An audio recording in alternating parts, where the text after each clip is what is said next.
வாசிக்கலாம். ஏசாயா 53வது அதிகாரம் 6வது வசனம். எல்லாரும் ஆடுகளைப் போல வழி தப்பி திரிந்து அவனவன் தன் தன் வழியிலே போனோம். கர்த்தரோ நம் எல்லாருடைய அக்கிரமத்தையும் அவர் மேல் விழப்பண்ணினார். ஆமென். நம்ம அப்படியே கண்களை மூடி ஜெபிப்போம். ஆண்டவரே மை துதிக்கிறோம், ஆண்டவரே மை ஸ்தோத்திரிக்கிறோம். கர்த்தாவே, இந்த நாளில் நீர் ஆண்டவரே கொடுக்க போகிற வார்த்தைக்கு உமக்கு ஸ்தோத்திரம். நம்முடைய வார்த்தையின் மூலமாக என் தேவனீர் எங்களோடு பேசுவீராக. ஆண்டவரே ஸ்தோத்திரம். பூனையும் கணுக்களையும் ரெண்டாக பிரிக்கிற உடைய வார்த்தைகள், அதை உயிர்ப்பிக்கிற உடைய வார்த்தைகள் இந்த நாளில் எங்களோடு இடைப்படட்டும், எங்களோடு பேசுவீராக. அது எங்களுக்கு பிரயோஜனமாய் மாறட்டும். இயேசுவின் நாமத்தில் பிதாவை வந்திருக்கிற ஒவ்வொருவருக்கும் அது பிரயோஜனமாய் மாறும்படியாக ஜெபிக்கிறோம். இயேசுவின் நாமத்தில் பிதாவே, ஆமென். நாம் எல்லாரும் ஆடுகளைப் போல வழி தப்பி திரிந்து அவனவன் தன் தன் வழியிலே போனோம். கர்த்தரோ நம்ம எல்லோருடைய அக்கிரமத்தையும் அவர் மேல் விழப்பண்ணினார். நம்ம எப்படி இருந்தோமா? வழி தப்பி ஒரு ஆடுகளைப் போல் என்ன செஞ்சிட்டு இருந்தோம்? திரிஞ்சிட்டு இருந்தோம். நம்முடைய விருப்பத்தின்படி நம்ம என்ன செஞ்சோம். ஆனால் நம்ம எல்லாருடைய அக்கிரமத்தையும் தேவன் என்ன செஞ்சார்?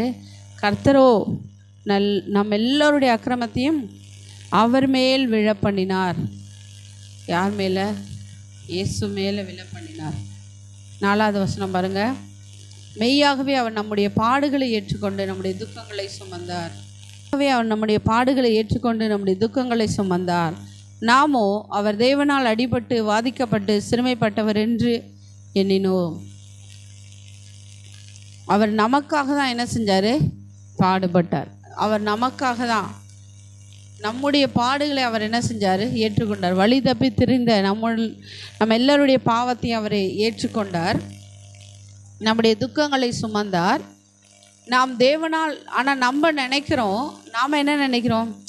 அவர் என்ன பண்ணாரோ, என்ன பாவம் பண்ணாரோ, அவர் என்ன செஞ்சிட்டாரு? அடிக்கப்பட்டார், நொறுக்கப்பட்டார், சிலுவையில் என்ன செஞ்சார்? அறையப்பட்டாருன்னு நம்ம நினைக்கிறோம். ஆனால் நம்முடைய பாவத்திற்காக தான் இயேசு கிறிஸ்து என்ன செஞ்சார்? இந்த பாடுகளை பட்டார். நமக்காக சிலுவையில் அடிக்கப்பட்டார். நமக்காக அவருடைய சரீரம் படைசாலை போல் என்ன செஞ்சது? உழப்பட்டது. அவர் முகத்தில் காரி என்ன செஞ்சாங்க? துப்பினாங்க. அவருடைய சரீரத்தை சீட்டு போட்டாங்க. நமக்காக அவர் நிர்வாணமாய் சிலுவையில் என்ன அரை நிர்வாணமாய் சிலுவையில் என்ன செஞ்சார்? தொங்கினார். வேதம் சொல்லுகிறது அவர் எப்படி இருந்தாரா? அவர் அழகுள்ளவராக இருந்தார். அவர் அழகுள்ளவராக இருந்தார். ஆனால் 2வது வசனம் என்ன சொல்லுது? அவருக்கு அழகும் இல்லை, சௌந்தரியமும் இல்லை. அவரை பார்க்கும்போது நாம் அவரை விரும்பத்தக்க ரூபம் அவருக்கு இல்லாதிருந்தது. நமக்காக அடிக்கப்பட்டதுனால அவர் அழகுள்ள அந்த தேவன், சௌந்தரியமுள்ள அந்த தேவனுக்கு அவரை பார்க்கும்போது அவருக்கு என்ன இல்லையா? அழகும் இல்லை. ஏன்னா முகமெல்லாம் ரத்தம், முகமெல்லாம் காயம். அப்படி இருக்கும்போது அவருக்கு அழகு இல்லை, சௌந்தரியம் இல்லை. அப்போ அவரை பார்க்கும்போது நம்மளுக்கு விரும்பத்தக்க ரூபம்னா நம்ம அவரை பார்க்கும்போது நமக்கு என்ன செய்யலை? பிடிக்கிற அளவுக்கு அவருடைய முகம் இல்லை. அந்த அளவுக்கு அவர் பாடுபட்டார். நாம் அவரை விரும்பத்தக்க ரூபம் அவருக்கு இல்லாதிருந்தது. அடுத்தது வேதவசனம் சொல்லுகிறது 3வது வசனம். அவர் அசட்டை பண்ணப்பட்டவரும். அவர் எதுக்காக அசட்டை பண்ணப்பட்டார்? எல்லாரும் என்ன செஞ்சாங்க? அசட்டை பண்ணாங்க. இவன் உயிரோடு இருக்கும்போது என்ன செஞ்சான்? தேவாலயத்தை இடித்து 3 நாளில் கட்டுவேன்னு சொல்லி சொன்னானே. இப்போ இவன் சிலுவையில் தொங்குறானே அப்படின்னு சொல்லி என்ன செஞ்சாங்க? எல்லாரும் என்ன செஞ்சாங்க? அசட்டை பண்ணினாங்க. அவரை அசட்டை பண்ணினாங்க. மனுஷரால் புறக்கணிக்கப்பட்டவரும், அவர் அசட்டை பண்ணப்பட்டவரும், மனுஷரால் புறக்கணிக்கப்பட்டவரும், துக்கம் நிறைந்தவரும். எப்படி இருந்தார்? அவர் துக்கம் நிறைந்தவரும் பாடு அனுபவித்தவருமாயிருந்தார். அவரை விட்டு நம்முடைய முகங்களை மறைத்து கொண்டோம். அவருடைய விட்டு நம்முடைய முகங்களை என்ன செஞ்சோம்?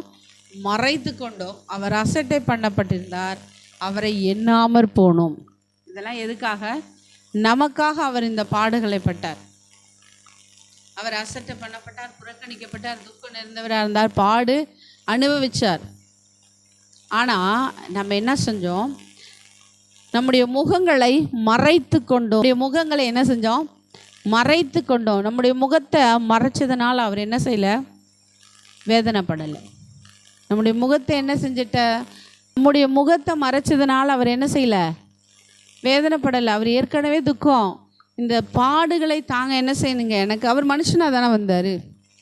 100% மனுஷன், 100% தெய்வம். ஆனால் மனுஷனாக இருந்து அவர் என்ன செஞ்சார்? பாடுபட்டார், உபத்திரவப்பட்டார், அடிக்கப்பட்டார். அப்போ அந்த பாடை தாங்கிறதுக்கு எனக்கு பலன் வேணும். சாதாரண மனுஷன் இவ்வளோ பாடுகளை தாங்க முடியுமா? முடியவே முடியாது. ஆனால் நான் அவ்வளவு பாடுகளை 39 கசையடி நமக்காக அடிக்கப்பட்டார். அந்த அந்த சாட்டையில் இப்படி கொடுக்கு மாதிரி முள், அது ஒரு தடவை பிடிச்சி போய் இழுத்துட்டு வந்துச்சுன்னா அப்படியே சதையை ஃபுல்லாக அப்படியே பேத்துட்டு வந்துடும். அப்படியே அந்த கொக்கி அப்படியே அவருடைய சரீரம் படைசாலை போல் உழப்பட்டதுன்னா அந்த உழுறவங்க உழும்போது அந்த எப்படி வரும்? மண் நடுவில் மேடு மேடாக வரும், பள்ளம் பள்ளமாக வரும். அதே போல் அவருடைய சரீரம் என்ன செஞ்சது? அந்த அளவுக்கு உழப்பட்டது. அப்போ நமக்காக அவர் என்ன செஞ்சார்? அசட்டை பண்ணப்பட்டார். நம்ம தான் அவருடைய முகத்தை என்ன செஞ்சோம்? இங்கே போட்டிருக்க, அவரை விட்டு நம்முடைய முகங்களை மறைத்து கொண்டோம். நம்முடைய முகங்களை மறைத்து கொண்டோம். நிறைய பேர் என்ன செஞ்சாங்க? அவர் சிலுவையில் அறியப்பட்டிருக்கும் போது அவருடைய முகத்தை மறைச்சிட்டாங்க. ஆனால் அதற்காக அவர் என்ன செய்யலை?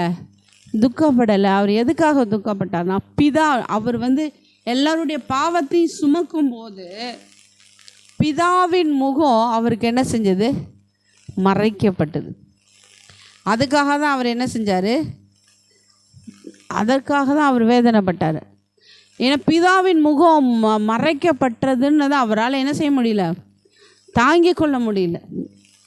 அந்த அந்தகாரம் இவரை சூழும்போது கூட அவர் என்ன செய்யலை? இது பண்ணலை. ஆனால் பிதாவின் முகம், எல்லாருடைய பாவத்தையும் அவர் சுமந்துட்டுருக்காரு. அப்போ பிதாவின் முகம் அந்த பாவத்தை, அவர் யார்? பாவத்தை பார்க்க மாட்டாத சுத்த கண்ணர். அப்போ அவர் பரிசுத்தர் இல்லையா? இப்போ எல்லாருடைய பாவத்தை பார்க்கும்போது அவருடைய முகம், இவர் எல்லாருடைய உலகத்தின் பாவத்தை சுமந்து தீர்க்கிற தேவ ஆட்டுக்குட்டி. அப்போ எல்லாருடைய பாவத்தை சுமக்கும் போது பிதாவின் முகம் இவருக்கு மறைக்கப்பட்டது. அதனால் அவர் என்ன செய்கிறார்? ரொம்ப வேதனை. நம்முடைய மீறுதல் நிமித்தம் அவர் காயப்பட்டு, நம்முடைய அக்கிரமங்கள் நிமித்தம் அவர் நொறுக்கப்பட்டார். நமக்கு சமாதானத்தை உண்டு பண்ணும் ஆக்கினை அவர் மேல் வந்தது. அவருடைய தழும்புகளால் குணமாகிறோம். நம்முடைய மீறுதல் நிமித்தம் நம்ம என்ன செய்கிறோம்? மீறி நம்ம தவறு செய்கிறோம். அது நிமித்தம் அவர் என்ன செஞ்சார்? காயப்பட்டார். இங்கே நம்முடைய மீறுதல் நிமித்தம் அவர் என்ன செஞ்சார்? காயப்பட்டார். நம்ம செய்கிற ஒவ்வொரு தப்புக்கும் இப்போயும் நம்ம ஒவ்வொரு நாளும் என்ன செய்கிறோம்? தப்பு செய்யும்போது அவரை சிலுவையில் அறையிறோம், சிலுவையில் அடிக்கிறோம். நமக்கு நம்ம நம்ம என்ன, நான் என்ன தப்பு செஞ்சேன் அப்படின்னு நினைக்கலாம். நம்ம தப்பு செய்கிற ஒவ்வொரு தடவையும் நம்ம என்ன செய்கிறோம்? இயேசு செய்கிற ஒவ்வொரு தடவையும் இயேசு நம்ம என்ன செய்கிறோம்? சிலுவையில் அறைகிறோம். ஒவ்வொரு தடவையும் நம்ம தப்பு செய்யும்போது சிலுவையில் அறைகிறோம். நம்ம ஈஸியாக மன்னிப்பு கட்டுறோம். ஆனால் நம்ம பண்ணுற அந்த அவர் சிலுவையில் அறியும்போது அவருக்கு எப்படி இருக்கும்? வலிக்கும்ல. அந்த பாடுகளை ஒவ்வொரு நாளும் அப்படி ஒவ்வொருத்தவங்க செய்கிற பாடுகள், காரியங்கள் அவர் என்ன செய்யுது? வேதனைப்படுத்துது. நம்முடைய அக்கிரமங்கள் நிமித்தம் அவர் நொறுக்கப்பட்டார். நம்ம செய்கிற அக்கிரமங்கள்னால அவர் என்ன செஞ்சாராம்? நொறுக்கப்பட்டார். நமக்கு சமாதானத்தை உண்டு பண்ணும் ஆக்கினை அவர் மேல் வந்தது. அவருடைய தழும்புகளால் குணமாகிறோம். நமக்கு சமாதானத்தை உண்டு பண்ணும் ஆக்கினையை அவர் என்ன செஞ்சார்? ஏற்றுக்கொண்டார். அவருடைய தழும்புகளால் நம்ம குணமாகிறோம். எந்த ஒரு மனுஷனும் தன்னுடைய நமக்காக தன்னுடைய உயிரை என்ன செய்ய மாட்டாங்க? கொடுக்க மாட்டாங்க. அறியாமையில தெரியாமையில கொடுக்கறது வேற. இப்போ ஒருத்தங்க ஆற்றுல என்ன செய்கிறாங்க? ஒரு 4 பேர் குளிக்க போகிறாங்க, ஆற்றுல இறங்கி குளிக்கிறாங்க. ஒருத்தன் என்ன செய்கிறான்? ஆழத்துக்கு போயிட்டான். உயிர் காப்பாற்றுங்க சுழலை மாட்டிக்கிட்டான். காப்பாற்றுங்க கத்தும் போது என்ன செய்கிறாங்க? மற்றவங்க போய் காப்பாற்ற போகிறாங்க. ஒருத்தவங்களை காப்பாற்ற போய் இன்னொருத்தவங்க போய் இப்போ 4 பேர் என்ன செய்கிறாங்க? போயிடுறாங்க.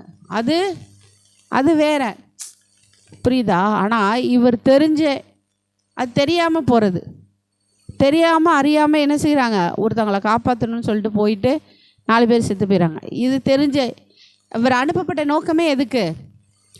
இயேசு கிறிஸ்து இந்த உலகத்துக்கு வந்த நோக்கமே நமக்காக நம்முடைய பாவங்களுக்காக, நம்முடைய அக்கிரமங்களுக்காக அடிக்கப்படுகிற ஒரு ஆட்டை போல அவர் ஒப்பு கொடுக்கப்படணும் அப்படின்றதுக்கு தான் இந்த நோக்கமே. அடிக்கப்படுகிற ஆட்டை போல. பாருங்க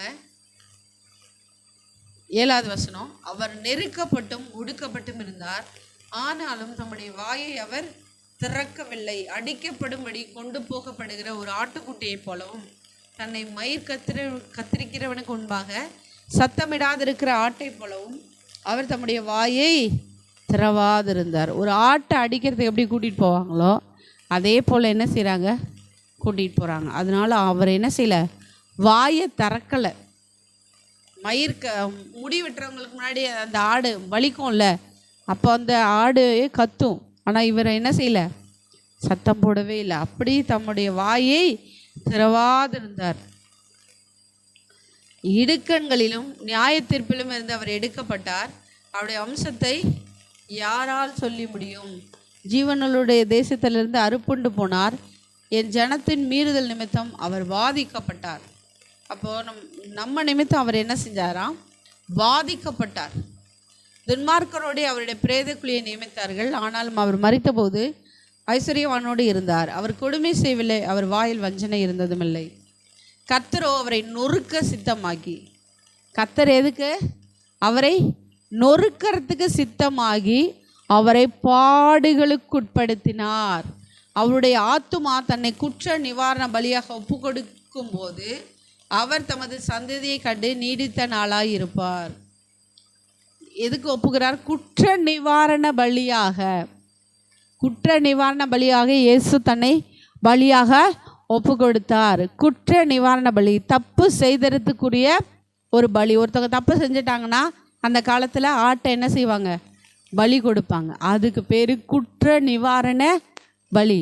இப்போ இயேசு கிறிஸ்து நமக்காக குற்ற நிவாரண பலியாக என்ன செஞ்சார், ஒப்பு கொடுக்கப்பட்டார். பிதாவும் அவரை நொறுக்க சித்தமானார். அவரை நொறுக்கிறதுக்கு சித்தமானதுனால அவரை பாடுகளுக்கு உட்படுத்தினார்.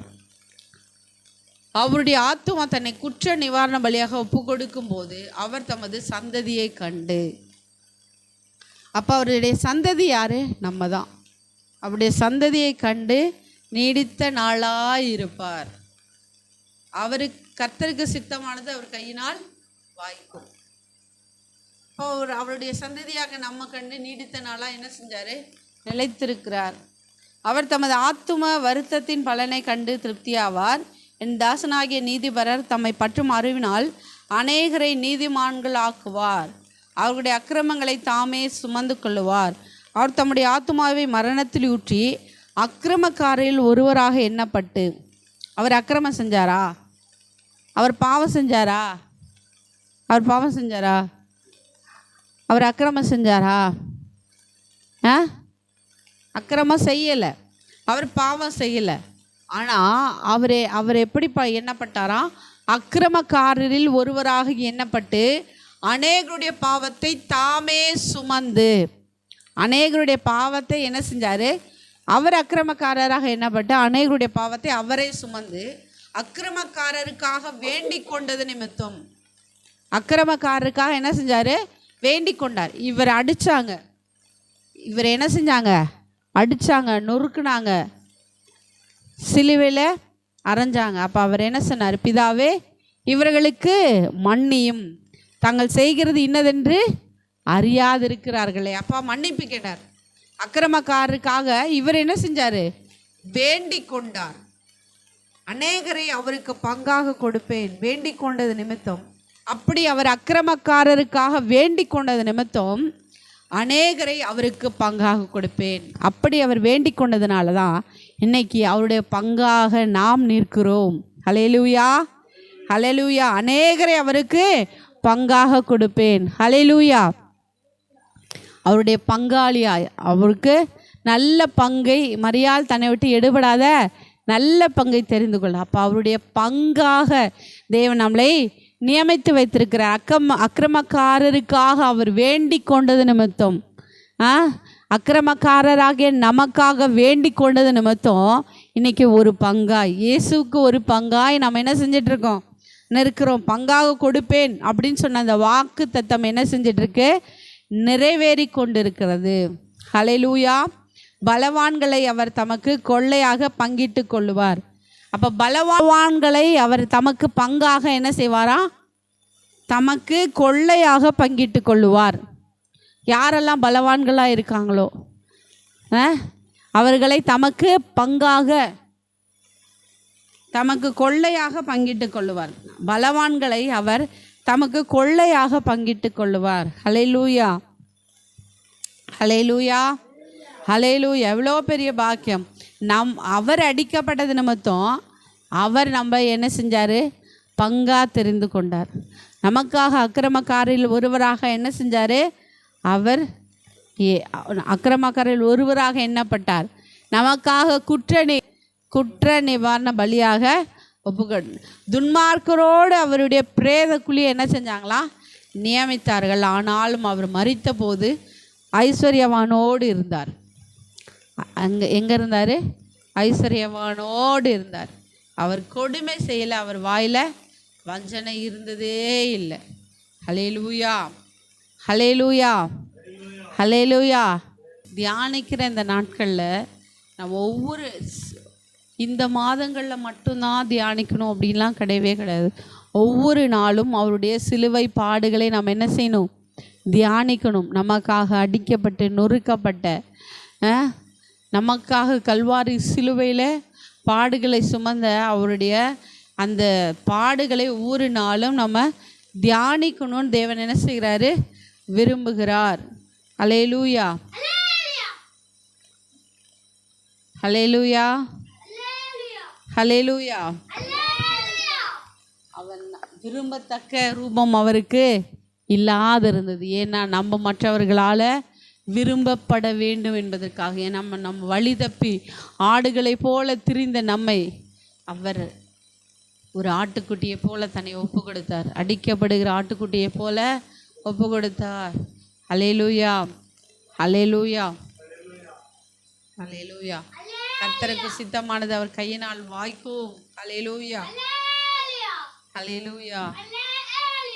அப்படி நம்ம கண்களை மூடி நம்ம ஜெபிக்க போகிறோம். ஆண்டவரே, எங்களுக்காக பாட அனுபவித்தீரே, எங்களுக்காக துக்கத்தை அனுபவித்தீரே, எங்களுக்காக குற்ற நிவாரண பலியாக உம்மை ஒப்பு கொடுத்தீரே, அக்கிரமக்காரரில் ஒருவராக எண்ணப்பட்டீரே. அப்பா, எங்கள் மீறுதலெல்லாம் எங்கள் ஆண்டவரே அக்கிரமங்களெல்லாம் சுமந்து கொண்டீரே. அப்பா, எங்களை ஒரு பங்காக தெரிந்து கொண்டீரே.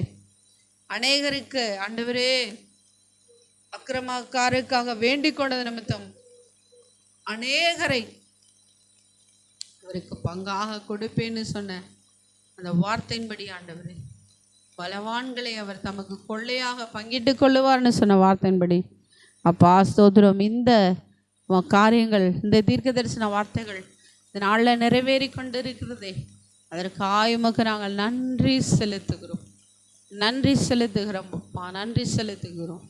ஹல்லேலூயா, ஹல்லேலூயா. இயேசுவே, ஒவ்வொரு நாளும் உம்முடைய சிலுவை பாடுகளை தியானித்து அப்பா உம்முடைய சிலுவை அனுதினம் எடுத்துக்கொண்டு உம்மை நாங்கள் பின்பற்றி வர எங்களுக்கு கிருபை கொடுப்பீரா. அப்படியே செய்ய போகிற தயவிற்காய் நன்றி. இயேசுவை நாமத்தில் பிதாவே, ஆமேன்.